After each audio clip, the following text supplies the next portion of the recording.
Bonsoir, Média du Soleil, en direct de la ferme de Jonathan Bouton. Voilà, avec un délégué de la Confédération paysanne de la Marne. Voilà. Ouais, donc je suis Christophe Van Horn, je suis moi éleveur dans la Marne.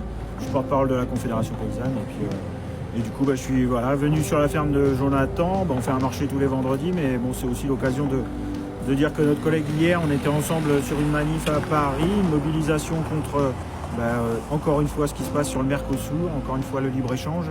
On avait la symbolique hier sur des traders qui venaient acheter des céréales là, au Grand Palais. Et on a été accueillis, on a fait notre manif, on nous a laissé faire notre manif et puis ensuite on a été nassé et assez lâchement savaté. Et puis ensuite on a 5 collègues qui se sont fait arrêter, qui sont en garde à vue depuis 24 heures. La garde à vue vient d'être prolongée. Voilà, donc Jonathan, on est venu soutenir parce que c'est son collègue là qui fait tout le boulot sur la ferme. Au-delà de leur garde à vue, ils sont en train de mettre en péril une exploitation agricole. Donc c'est tout ça en fait qu'il faut voir. Okay. Tout ça pour défendre les valeurs des paysans, tout ça, voilà quoi. Tout ça pour garder nos revenus sur les fermes, quoi. Ok. Mais merci, hein. On va le soutenir et puis s'il y a plus d'informations, vous nous tenez au courant. Merci. Et voilà quoi, on vous soutient.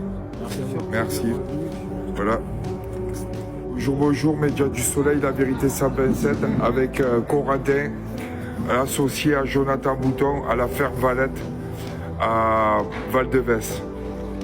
Alors, explique-nous qu'est-ce que cette journée, comment ça s'est passé. Alors, hier, voilà. Suite à une action de la Confédération paysanne, au salon européen de l'agro-industrie qui avait lieu au Grand Palais de Paris, et une bonne centaine, 150 de confédérés ont réussi à mener une action surprise dans ce salon où étaient réunis 90% des capitaux géants de l'agro-industrie. Et il semblerait que ça n'ait pas été de leur bon goût de voir arriver des paysans au milieu de ce marché spéculateur. Nous, notre message était clair à la Confédération paysanne, c'était sauver un paysan, une paysanne, manger un trader. Petit trait d'humour un peu décalé parce que on en a quand même un peu plein le dos de se faire tondre par l'agro-industrie, etc. Alors qu'au final, c'est nous qui travaillons dans les champs et le prix des céréales est indexé dans les bourses à Chicago, etc. Enfin, beaucoup de choses qui nous déplaisent dans la conception de l'alimentation et du rapport agroalimentaire entre les producteurs et les consommateurs. Et l'action s'est très bien passée, franchement, c'était plutôt une réussite. Et au bout d'une demi-heure d'action, cordon de police, massage en règle, et on les a gardés parqués comme des animaux pendant 1h30. Et ils ont décidé d'en attraper 5 dans le lot. Alors, comment ils les ont choisis, pourquoi ils les ont choisis, ça, moi, je n'ai pas la prétention de savoir. Mais toujours est-il qu'ils en ont choisi 5, ils en ont blessé 2 en plus. Et ces 5-là, ils ont pris déjà 24 heures de garde à vue, qui apparemment, selon ce que nous, les échos qu'on aurait eu, ça reprolongé de 24 heures. Ça veut dire que normalement, ils vont sortir demain après-midi, si tout se passe bien. Mais voilà, nous, on a reçu des mails des avocats nous demandant de réunir des documents en guise de garantie de représentation, comme si c'était des criminels qui allaient partir en cabale et qui n'allaient pas se représenter à une autre carrière, etc.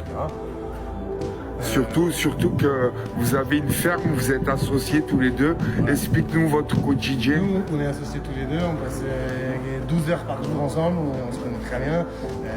On a pignon sur rue, le magasin est ouvert. On n'est pas des délinquants, on n'est pas des casseurs, on n'est pas des... Par contre, on mène des actions pacifiques pour dénoncer des choses qui nous dérangent. Et là, c'est exactement ce que Jonathan est parti faire. Il est parti pour dénoncer ces spéculateurs qui jouent avec la valeur des productions. Mais il faut se dire que derrière toutes ces productions, en fait, il y a des gens, il y a des humains comme nous qui travaillons et que c'est pas correct. Et on trouve que c'est un peu injuste le traitement qui leur a été infligé, alors qu'on va voir d'autres syndicats agricoles qui vont retourner une préfecture avec du lisier, qui vont détruire l'immobilier, mais pour l'instant j'ai vu personne en garde à vue. Exactement. Mais là, alors que ce sont des gens qui viennent pacifiquement pour dénoncer, mais à un endroit où ça dérange, et hop, on se retrouve menotté, etc. Et c'était le salon d'agrico-alimentaire d'où? Je crois que celle-là, ça avait lieu au Grand Palais à Paris. Ouais. L'intitulé exact, je ne me rappelle plus ce que c'était, mais je crois que c'était c'était l'ouverture, l'inauguration du salon européen de l'agroalimentaire, quoi. ça. Voilà. Qui réunissait vraiment Ouais. les 4 plus gros groupes agroalimentaires partout sur la planète. Ok. Donc c'était pour nous un point crucial sur lequel elle allait se montrer et dire écoutez, on n'est pas d'accord avec nos pratiques. Mais bon, moi, j'attendrai ces nouvelles que lui me raconte. Ok. Ce qui s'est réellement passé. Mais bon, ça fait quand même réfléchir. Eh bien, en tout cas, merci. Tiens-nous au courant de la plaisir. suite. Et puis, force, et voilà, on voit ce qu'ils font, leur petit marché et ce qu'ils font au quotidien. Voilà. C'est ouvert quand le marché? Tous les vendredis et samedis, 16h-19h30 le vendredi soir et 9h midi et demi les samedis matin. Ok, ben merci à toi. Et Avec force plaisir. à Jonathan. Voilà, vous pouvez voir ce que. D'autres collègues. Voilà. Les produits. Jonathan, c'est quelqu'un qui travaille. Voilà, force.